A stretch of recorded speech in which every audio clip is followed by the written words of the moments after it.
So I finally did it. Almost 3 years later, I got myself a PlayStation 5. Now I've had this for about a week now, so in this video we'll be talking about my impressions, how I've set it up, the games I got for it, but most importantly why I waited 3 years to get the new PlayStation. I love PlayStation, so it's been a long 3 years. Let's just say that. Let's get started. So I fell in love with the PlayStation 5 as soon as I took it out of the box. As soon as I held that controller in my hand, I knew that it was something special. I knew that it was a premium product, and I knew it was worth that $500 price tag, which is a lot of money. Oh, it's heavy. Wow. It really feels like the next generation. It really feels like such an improvement over the PlayStation 4. One of the main reasons why it took me so long to get a PlayStation 5 was because I thought my PS4 Pro was good enough. I didn't think the PlayStation 5 was that much better, and I knew instantly as soon as I got this thing out of the box that I was wrong. The PlayStation 5 is definitely the next generation. It is definitely a huge improvement. It's the future, and it definitely feels like it. Man, this thing's huge. Oh my goodness. And one of the most talked about points with the PS5 is the size. Yeah, it's huge. It's absolutely massive. And the controller is also a little bit bigger. Here is a comparison to a PlayStation 4 controller. You see the bumpers here, the L1 and L2 are a lot bigger on the PlayStation 5 controller. And overall, it's just a little bit bigger and it weighs about twice as much.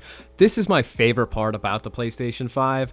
This controller just feels like a premium product. The materials it's made out of are so nice. You have a nice smooth texture to the front, a little bit of grip on the back. The haptic feedback on the triggers is just such a cool feature. I've been really enjoying that. When I initially set up the PlayStation 5, I had it vertically behind my TV because that's the only real space I had for it.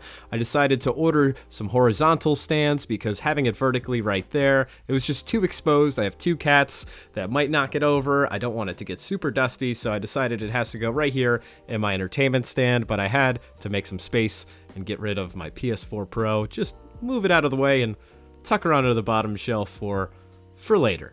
You know, not going to get rid of her, but she's pretty much useless now that I have a PS5. It plays PS4 games, so we're just going to put her down here for now. I found these 3D printed horizontal stands on Amazon for about $15. They came with little rubber feet that stick right onto them, and after removing the base that came with the PlayStation 5, these slipped on super easily. I'm really happy with these. I know they make horizontal bases with cooling fans and all kinds of stuff built in, storage and whatnot. I just wanted the cheapest possible option, and they look great. They match the white of the PlayStation 5 perfectly, which was kind of a concern when I ordered them, but I really couldn't be happier. I'll leave a link down in the description if you'd like to get these for your own PlayStation 5. But now she lives in my entertainment stand in the living room, right where she belongs. And here's a direct size comparison to the PlayStation 4 Pro. Yeah, the PlayStation 5 is an absolute beast. So what good is a new console without new games for said console? And I have a whole stack of them here, but there's one game in particular I'd like to talk about, which is one of the reasons why I bought the PlayStation 5, and that is Spider-Man Miles Morales. Spider-Man 2018 is one of my favorite games of all time. I absolutely love that game so much that I got a platinum in that game. The only platinum I've ever gotten or ever wanted to get. So I decided I had to get this game, and I wanted to hold out till I got a PS5 so I can get the most out of it. And I'm about 5 hours in, and dang, this game is incredible. It's everything I wanted it to be. It's a perfect step up from Spider-Man 2018 in every way, and I love it. But let's look at the other games I got. So the first game we have here is Stray, a game I've been meaning to play since it came out, but I was waiting till I got a PS5 so I can get a physical copy, and here it is. I have a couple hours into it, and I'm really enjoying it so far. Then we have Miles Morales. I've talked about this already. I'm loving it. It's so good, just like the first Spider-Man game. Then we have Sackboy. It's a 2-player couch co-op game, and one of the few that are available on PS5. I love Ratchet and Clank, so I needed Rift Apart, but still sealed. Haven't gotten a chance to play this one yet. Next, we have Immortals Phoenix Rising. This was $12 on Amazon, and I've heard good things about it, so I figured I'd try it out. Hogwarts Legacy is a game that my partner Maddie's been playing a lot more of than I have. I haven't seen the Harry Potter movies, so I don't really get it, but looks cool. Ghost of Tsushima, I've heard so many good things about it. Can't wait to get into this one. Then I have Goat Simulator 3. These games are absolutely hilarious. This was also like $10 on Amazon. And finally, Deathloop. I've heard mixed things. I wanted to try this out myself, and it was pretty affordable.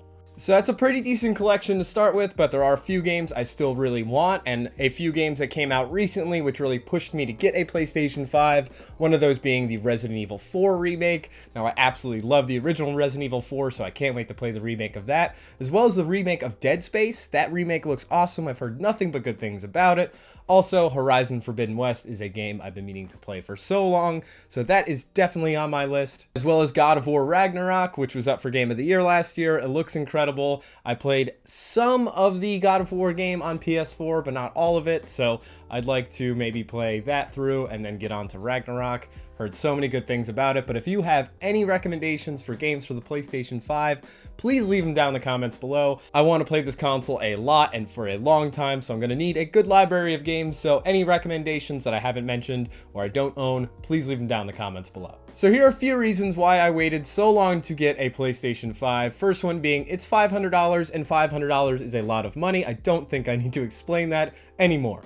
Two is it hasn't been available. You haven't been able to go to a store and buy a PlayStation 5 in such a long time, until a few months ago. So I was waiting until I could just go buy one. Actually, I ordered mine from Sony and it showed up the next day. If I did that 6 months ago, a year ago, it would have took a lot longer than that. Another reason is most games coming out on PlayStation 5 were also released for PlayStation 4, and I already had a PlayStation 4, so if there was any games I really wanted to play, I could just play them on my PS4, which leads me to my next reason, and that is Spider-Man 2. That's coming out in October, which is very soon, and I wanted to make sure I had the best console to play that on. I am dying to play that game. I cannot wait to get my hands on it, so that is a great reason to get a PlayStation 5, and I have a feeling the sales numbers of the PS5 are going to explode when that game comes out. I think it's already happening because of that. A lot of people are looking forward to Spider-Man 2, just like I am. There's also a couple other things I wanted to mention, and that is these talks of the PlayStation 5 Pro coming out almost as soon as I bought mine, which is hilarious, but I don't need a PS4 Pro. I have a 4K TV. An 8K TV is just out of my price range. I think it's out of most people's price range.